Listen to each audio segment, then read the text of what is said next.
अब हम देखते हैं इसकी lateral border of sphenopalatine fossa. तो स्पिनोपैलेटाइन फोसा की जो लेटरल बॉर्डर होगी वो होगी इंफ्राटेम्पोरल फोसा। देन इसकी ओपनिंग होती है, टेरिकोमैक्सिलरी फिशर जो होता है वो इसकी ओपनिंग होती है इंफ्राटेम्पोरल फोसा की। एंड इसकी लेटरल बॉर्डर वो होती है एग्जैक्टली अगर हम बात करें तो इंफ्राटेम्पोरल फोसा में क्या pterygomaxillary fissure is the lateral border of sphenopalatine fossa. Now maxillary nerve जो है एक्सिट करती है थ्रू ब्रेन कैनियम से। कैसे एक्सिट करती है? फोरामेन रोटंडम के थ्रू। ऑप्थेल्मिक नर्व की जो वो होता है ना फिशर, सुपीरियर और बैटल फिशर, उसके जस्ट पीछे ही सिचुएटेड रहता है फोरामेन रोटंडम। ये डायग्राम में जैसे शो है, फोरामेन रोटंडम है ऊपर, यहाँ ब्रांच टू टेरिगॉइड प्लेट है और पैलेटाइन ब्रांचेस है, ब्रांच टू साइनस है, ब्रांच टू नोज है, ब्रांच टू फेरेंक्स है और ये एक्सटेंड करिए एज इंफ्राऑर्बिटल नर्व। तो मैक्सिलरी नर्व फाइनली एक्सटेंड कर जाती है इंफ्राऑर्बिटल नर्व के थ्रू, नर्व के तौर पे। नाउ एक क्वेश्चन है, अगर फ्रैक्चर ऑफ फेस होता है और एनेस्थीसिया ऑफ चीक होता है तो कौन सी नर्व इन्वॉल्व रहेगी? तो ये इंफ्राऑर्बिटल नर्व की इंजरी होगी। ये इस सिचुएशन पे, उस पॉइंट पे एग्जैक्टली वही नर्व डैमेज हो सकती है। इंफ्राऑर्बिटल नर्व इंजरी में ऑर्बिटल फ्लोर फ्रैक्चर होता है। मतलब इंफ्राऑर्बिटल नर्व इंजरी कब कब हो सकती है? ऑर्बिटल फ्लोर फ्रैक्चर के केस में, मैक्सिलरी फ्रैक्चर के केस में, जाइगोमैटिक बोन के फ्रैक्चर के केस में, ये तीनों में वो हो सकती है इंफ्राऑर्बिटल नर्व इंजरी। तो अगर हम एनेस्थेसाइज करते बाय सब लेब्रियली इंसिजन देन परपेंडिकुलर लेजन देते हैं तो फिर हम वहाँ पे उसका ट्रीटमेंट कर सकते हैं। इसी तरीके से इंसिजन दिया जाता है, पहले नीचे दिया जाता है इंसिजन लैबियली, देन इसका परपेंडिकुलर जैसे डायग्राम में है, देन ऑर्बिट के पास देते हैं। देन इंटरनली नेजल एप्लीकेटर लगाते हैं पासिंग नर्व। पुट एनेस्थेटिक इन स्पिनोपैलेटाइन फोसा। स्पिनोपैलेटाइन फोसा में एनेस्थीसिया दे देते हैं तो सारी नर्व्स जो है मैक्सिलरी नर्व की वो अफेक्ट हो जाती है। तो इस तरीके से एनेस्थेसाइज करते हैं। देन हम इसके आगे देखते हैं, behind third molar and medial to it क्या होता है? ग्रेटर पैलेटाइन नर्व होती है। मैक्सिलरी नर्व कंटिन्यू करती है as this, greater palatine nerve के तौर पे यहाँ पे कंटिन्यू करती है टुवर्ड्स द माउथ और टुवर्ड्स द आई वो तो इंफ्राऑर्बिटल नर्व के टॉप पे कंटिन्यू कर रही थी। देन एनेस्थेसाइज्ड हो जाता है ट्राइजेमिनल न्यूरैल्जिया। ग्रेटर पैलेटाइन जो है वो ट्राइजेमिनल न्यूरैल्जिया में एनेस्थेसाइज्ड हो जाता है। नाउ पैरासिम्पैथेटिक नर्व सप्लाई क्या होती है? For humidification parasympathetic nerve supply होती है। पेट्रोसल नर्व में greater and branch of facial nerve जो होती है ग्रेटर पैलेटाइन जो फर्स्ट ब्रांच होती है, एंड डीप पेट्रोसल नर्व होती है। देन ये दोनों ज्वाइन करके वीडियन नर्व बना लेती है। एंड फाइनली ये फेशियल नर्व्स बन जाती है मैक्सिलरी वॉल ऑफ ईयर को जो सप्लाई करती है। इसका कोर्स हम डीपली आगे देखेंगे। ग्रेटर सुपरफिशियल पेट्रोसल और डीप पेट्रोसल नर्व्स मिलकर बनाते हैं वीडियन जो कि पैरासिम्पैथेटिक सप्लाई देती है और नेजल नेक्राइमल सिक्रेशन पैलेटाइन सिक्रेशन सब के लिए वीडियन नर्व रिस्पॉन्सिबल होती है। और वीडियन नर्व को हम नर्व ऑफ टेरिगॉइड कैनाल भी बोलते हैं। एंड पैरासिम्पैथेटिक सप्लाई जो है अगर इंक्रीज़ होती है तो नेज़ल सिक्रेशन भी इंक्रीज़ हो जाता है क्योंकि ये म्यूकस ग्लैंड्स पे एक्ट करता है। और दूसरा जो है पैरासिम्पैथेटिक सप्लाई से क्या होता है? वेसोडाइलेशन हो जाता है, इसलिए टेम्परेचर रेगुलेशन भी हो जाता है। तो जब पैरासिम्पैथेटिक सप्लाई इंक्रीज़ होती है तो सिक्रेशन इंक्रीज़ हो जाता है। जब भी इरिटेंट अगर कभी एंटर करता है नोज़ में तो पैरासिम्पैथेटिक सप्लाई को इंक्रीज़ कर देता है, इसलिए सिक्रेशन भी बढ़ जाता है। देन दूसरी चीज़ जो होती है वो सेकेंडरी मीडिएटर्स आ जाते हैं, हिस्टामिन्स ये सब इंक्रीज हो जाते हैं। तो इसकी वजह से हमें क्या होता है? स्नीजिंग छींक आती है, कंटिन्यूस नेजल डिस्चार्ज होता रहता है, नाक बहती रहती है और साथ में इचिंग होती है, खुजली होती है क्योंकि पैरासिम्पैथेटिक डिस्चार्ज जो है वो इंक्रीज हो गया है। ठीक है, तो अगर कोई दूसरा टॉक्सिन है तो पेशेंट तुमको हिस्ट्री बताएगा। तो फाइनली हम उस टॉक्सिन को रिमूव कर सकते हैं, रिमूव द एनवायरनमेंट। उस एनवायरनमेंट से वो पेशेंट हट सकता है जिसमें वो टॉक्सिन है, या फिर उसका कोई पर्सनल एडिक्शन, तो उस हैबिट को वो छोड़ सकता है।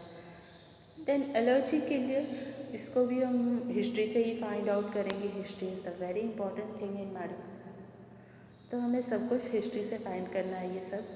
और अगर कोई एक्सपोज़र नहीं है, यानी कि कोई वो नहीं है, टॉक्सिन उसके एक्सपोजर नहीं है, कोई ऐसे एनवायरनमेंट में पेशेंट काम नहीं कर रहा है जिसकी वजह से उसे कोई टॉक्सिन आ रहा है, या कोई एलर्जी की हिस्ट्री नहीं है, तो हम रूल आउट करेंगे कि वो ड्रग्स तो नहीं ले रहा है कोई, क्योंकि कोई आ गया पर्सनल एडिक्शंस में, तो जो कि सिंपैथेटिक सिस्टम को डिक्रीज़ करे, ऐसा कोई ड्रग तो नहीं ले रहा है, क्योंकि वो इनडायरेक्टली जो है पैरासिम्पैथेटिक सप्लाई को इंक्रीज़ कर देगा अगर वो सिंपैथेटिक सिस्टम को डिक्रीज़ करता है तो, यानी कि डिप्रेस करता है तो ऐसे ड्रग्स में कौन कौन से आ जाएंगे? अल्फ़ा ब्लॉकर्स आ जाएगा, जिसमें प्रोस्टेट हाइपरट्रॉफी के लिए लिया जाता है और हाइपरटेंशन के लिए लिया जाता है।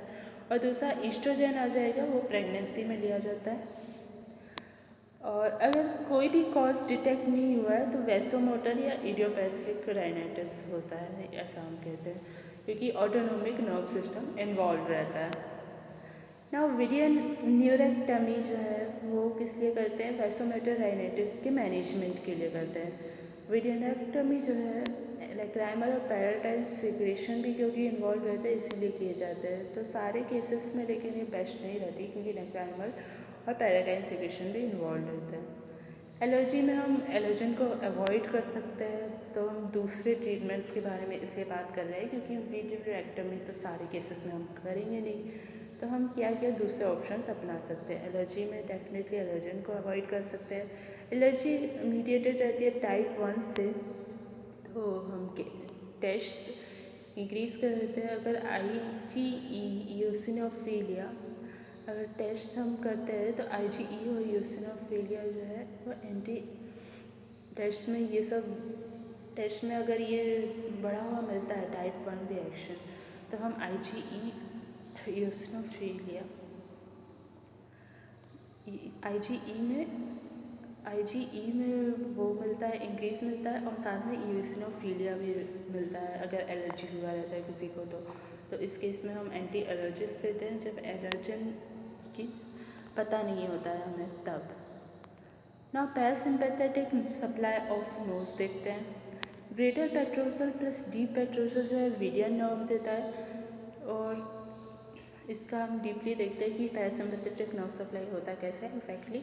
फेशियल नर्व जो है मिडिल ईयर कैविटी में जाती है, फिर वो वहाँ पे ग्रेटर पेट्रोसल नर्व दे देती है फर्स्ट जेनू पे, फिर वो एंटर करती है फेशियल नर्व कैरियल फोसा में रूफ ऑफ मिडिल ईयर के थ्रू, फिर वो ज्वाइन कर लेती है डीप पेट्रोसल नर्व से, देन फॉर्म कर लेती है वो वीडियन नर्व। वीडियन नर्व को जिसको नर्व ऑफ टेरिगॉइड कैनाल भी बोलते हैं।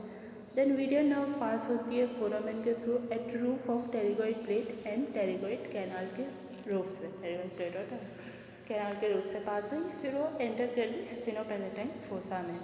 देन स्पिनोपैलेटाइन फोसा में वो स्पिनोपैलेटाइन गैंग्लियन बना लेगी। स्पिनोपैलेटाइन गैंग्लियन किसके लिए रिस्पॉन्सिबल होता है? लैक्राइमेशन के लिए, नेजल सिक्रेशन के लिए और पैलेटाइन सिक्रेशन के लिए।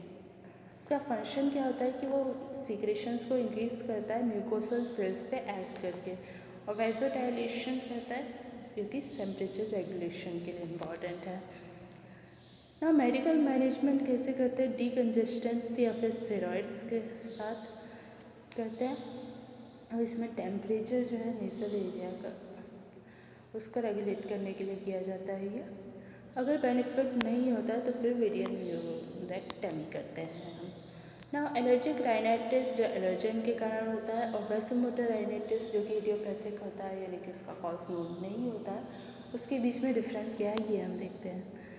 तो एलर्जिक राइनाइटिस में हिस्ट्री होती है एलर्जन की, और फैमिली हिस्ट्री भी होती है, या फिर फैमिली हिस्ट्री भी सिर्फ फैमिली हिस्ट्री हो सकती है, और जबकि इडियोपैथिक वैसोमोटर राइनाइटिस में फैमिली हिस्ट्री या कोई भी एलर्जन की हिस्ट्री नहीं होती है।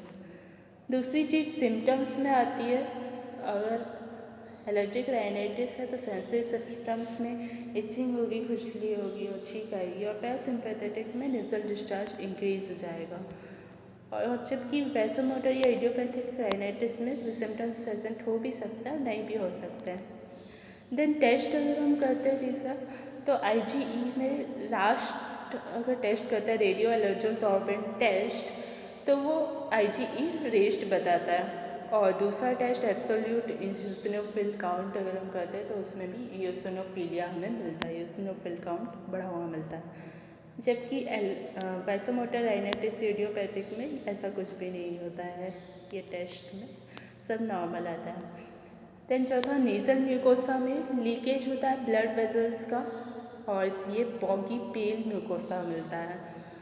जबकि वैसोमोटर या इडियोपैथिक राइनाइटिस में कंजेस्टेड अपीयरेंस होता है क्योंकि वैसो डायलिटेशन हो गया रहता है। नाउ मैनेजमेंट कैसे करते हैं एलर्जिक राइनाइटिस का? नॉन एलर्जन को अवॉइड करते हैं। दूसरी चीज़ एंटी एलर्जिक्स देखते हैं। एंटी एलर्जिक्स देखते हैं इफ अगर एलर्जन नोन नहीं है तो एंटी एलर्जिक्स में देते क्या है? लीवोसिट्राजिन देते हैं।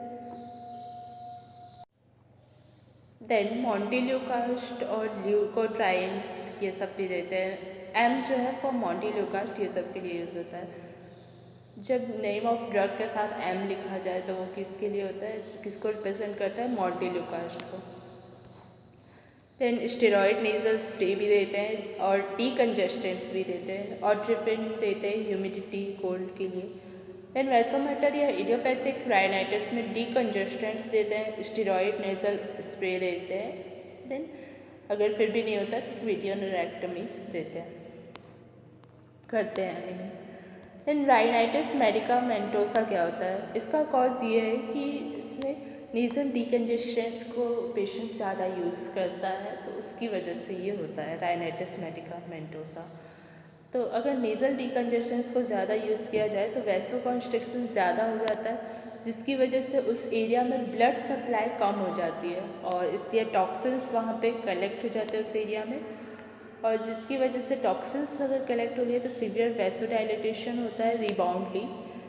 देन कंजेशन हो जाता है और सीवियर नेजल ऑब्स्ट्रक्शन हो जाता है। देन इसकी वजह से फिर पेशेंट और भी ज़्यादा डोज लेने लग जाता है ड्रग का। देन इसका सॉल्यूशन क्या है? देयरफॉर नेजल डीकंजेस्टेंट्स को यूज़ नहीं करना चाहिए मोर देन 7 डेज, नहीं तो रिबाउंड वैसोडाइलेटेशन हो जाएगा और फिर नेजल ऑब्स्ट्रक्शन हो जाएगा। तो पेशेंट को बोला है कि ड्रग को अगर डैमेज कर रहा है तो वो उसको स्टॉप कर दे, लेकिन पेशेंट का क्या कहना रहता है कि वो सांस नहीं ले पा रहा है, वो सो नहीं पा रहा है बिना ड्रग के। देन इसके सॉल्यूशन के लिए हमें ये करना है कि उसे हमें स्टेरॉइड्स का शॉर्ट कोर्स दे देना है, क्योंकि ये रिलीव कर देता है वैसोकॉन्स्ट्रिक्शन को। तो पहले हम लोकल स्टेरॉइड्स देंगे और अगर फिर भी बेनिफिट नहीं होता है तो हम सिस्टमिक स्टेरॉइड्स दे देंगे। तो ट्रीटमेंट इसका क्या हो गया? वीन ड्रग हो गया, to make someone gradually skip depending on something, ये चीज़ इसका मीनिंग होता है। वीन ड्रग हम दे रहे हैं, इसका शॉर्ट कोर्स दे दिया हमने स्टेरॉइड्स का, लोकल स्टेरॉइड्स का पहले, और अगर फिर भी बेनिफिट नहीं हुआ तो फिर हमने सिस्टमिक स्टेरॉइड हो गया दे दिया। तो ये इसका ट्रीटमेंट हो गया। सो ये था एलर्जिक राइनाइटिस के बारे में आज हमने डिस्कस किया PG preparation point of view से। Thanks for watching. Meet you in the next video. Bye.